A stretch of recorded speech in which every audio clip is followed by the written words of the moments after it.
Hello आणि नमस्कार. गृहिणी मॉममध्ये तुम्हा सर्वांचं स्वागत आहे. आज रुद्रजी आणि माझी अंघोळ आवरली तर मी त्याला पहिले टिकली पावडर वगैरे जे आपण त्याला काजळ वगैरे लावतो ते करायला घेतलं. त्यानंतर मी माझं आवरलं तर तो तिथपर्यंत बेडवरती खेळत होता. बेडवरती मच्छरदाणी लावलेली आहे फोल्डिंगची. ती रोजच्या रोज काढली तर पुन्हा लावायला अडचण होते म्हणून ती तशीच ठेवलेली आहे लावूनच, कारण आता सध्या मच्छर खूप वाढलेले आहेत.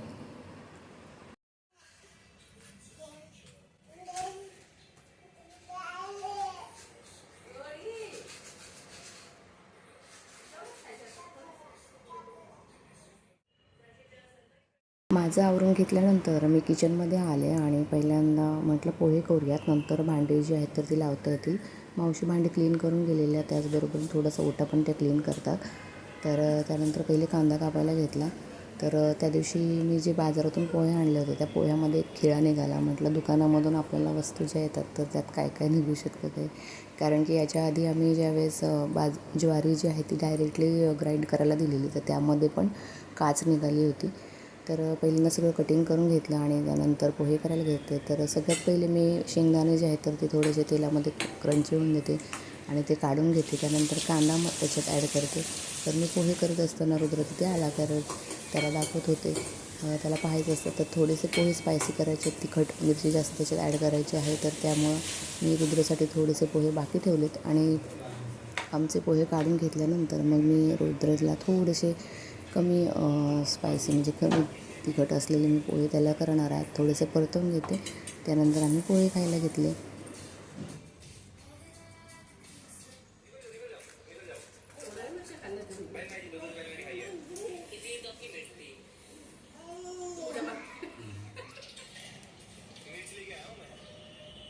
तर पोहे खाताना आम्ही रुद्रचे काका जे आहेत ते सौरभ जोशीचे ब्लॉग बघत होते. रुद्र इथे बघत बसलेले आणि त्यातल्या वस्तू मागत होता. त्यानंतर मी गॅलरी क्लीन करून घेतली. वरती कपडे वाळत घालायचे तर मी रोजच्या रोज क्लीन केली तर ते कबूतर बऱ्याच वेळेस घाण करतात, त्यामुळे रोज क्लीन केली तर बरी पडते. तर त्यानंतर स्वयंपाक करायला घेतला. कारले कट केले. कारल्यामध्ये मी फक्त ते उकडून घेणार आहेत, म्हणजे चिंचमध्ये उकडून घेतात ते. त्यानंतर हळद आणि थोडंसं जिरे, तुम्ही मोहरी काय घालायचं ते घालू शकता, मीठ वगैरे. आणि म्हणजे पातळ भाजीसाठी, रस्सा भाजीसाठी मी जे गिलके आहेत त्याच्या मसाला जो आहे तर त्याचं वाटण ऑलरेडी केलेलं होतं. तर त्याची भाजी करणार आहे, कारण ही फक्त कोरडीच ठेवणार आहेत, कारण कारल्याची भाजी म्हणजे ही अशा प्रकारे पण खूप चांगली लागते तोंडी लावायला, त्यामुळे ती तशीच ठेवायची आहे. काल जे खोबऱ्याचं वाटण केलं होतं ना तर तेच मी इथे वापरणार आहे या भाजीला. तर त्याच्यामुळं भाजी जी आहे ती पटकन होईल. आणि रुद्र आजूबाजूला खेळत असतो. तो जो मृदुंगीसारखा दिसतो छोटासा रुद्रासाठी आणलेला, तो त्याला डबा म्हणतो. आम्हाला तशीच सवय झाली आहे डबा म्हणायची त्याला. तर पहिल्यांदा भाजी करून घेते आणि त्याच्यानंतर मला वरण भाताचं सुद्धा लावायचं आहे, पण म्हटलं भाज्या एकीकडे शिजत राहतील, भाजीलाच जास्त वेळ लागतो. आणि त्यानंतर मग कणिक मळून चपात्या करते ती शेवटी. आता मी व्हॉईस ओव्हर करते तेव्हासुद्धा रुद्र मागे तो वाजवतो आहे, तर त्याचाही आवाज येत असेल. तर मी जर दरवाजा लावून घेतला तर तो सतत आतमध्ये येईल आणि दरवाजा उघडून, बेडरूमचा दरवाजा उघडायचा बघत असतो, त्यामुळे मग मी लावून नाही घेतला आहे. तर व्हॉईस ओव्हर करताना पण त्याचा आवाज येतच असेल.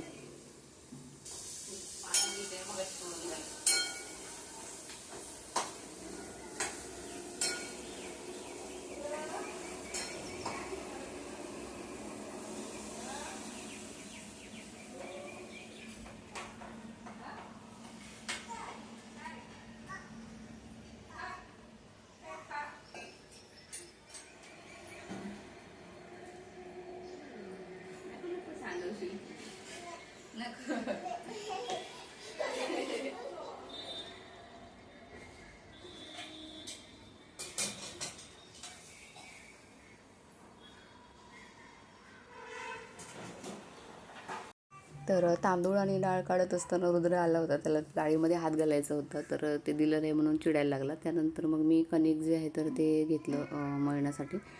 आई मला सांगत होत्या की आमच्या बेडरूमच्या गॅलरीमध्ये कबुतरांनी पिल्लं घातलेली आहेत. मग त्यातलं एक तर आधीच मेलं होतं आणि आज काय माहिती दुसरं कसं काय मेलं ते. बाकीचे कबूतर किंवा कावळे असं काहीतरी पक्षीसारखे येत राहतात आणि बहुतेक त्यांनीच त्याला मारलं असावं. तर खूप वाईट वाटतं, म्हणजे ते एकतर कबुतरं खरं तर म्हणजे त्यांना ते आपण अंडे वगैरे घालून द्यायलाच नाही पाहिजे, कारण की खूप घाण करतात, त्यांची विष्ट चांगली पण नसते.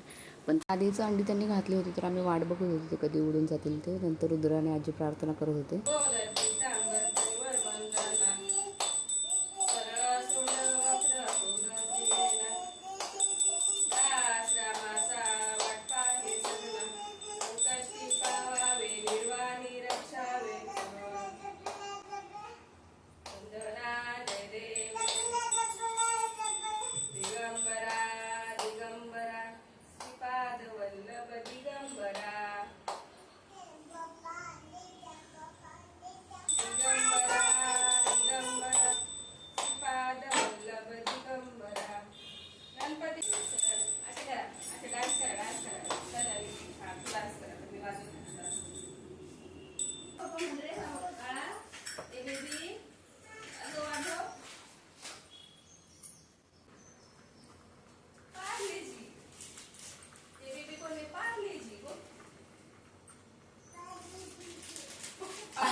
काम आधीच करायला लावतो. ठेवायच्यात टाकायच्यात. बरोबर बरोबर ते पण आली.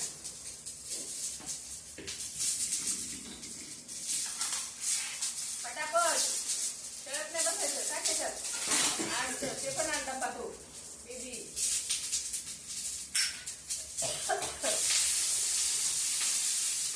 चल पटकन येतात टाकायच्यात. वा वा वा वा. हात तू नको परत खेळायला लागणार आहे. ते आण डब्बा आणतो तो डब्बा तो घेऊन काम करतो. रागात आला टाकायच्यात. ठेव हा ती गाडी पण आली. हा जिराफ पण येते तू जिराफ पण घेऊन येतो. जिराफ आण त्याला. चल रे जिराफ चल. ठेवायच्यात असं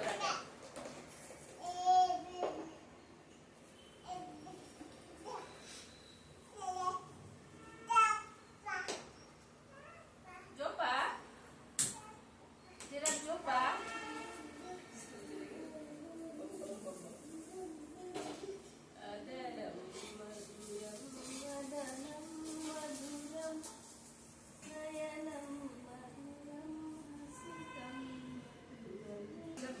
माझा स्वयंपाक होईपर्यंत रुद्र हॉलमध्ये खेळत होता आणि नंतर तो प्राण्यांना झोपी लावत होता. तर आजच्या या ब्लॉगमध्ये एवढंच. भेटूया नवीन ब्लॉगमध्ये. व्हिडिओ आवडला असल्यास नक्की चॅनलला सबस्क्राईब करा आणि शेअर करा. Bye bye.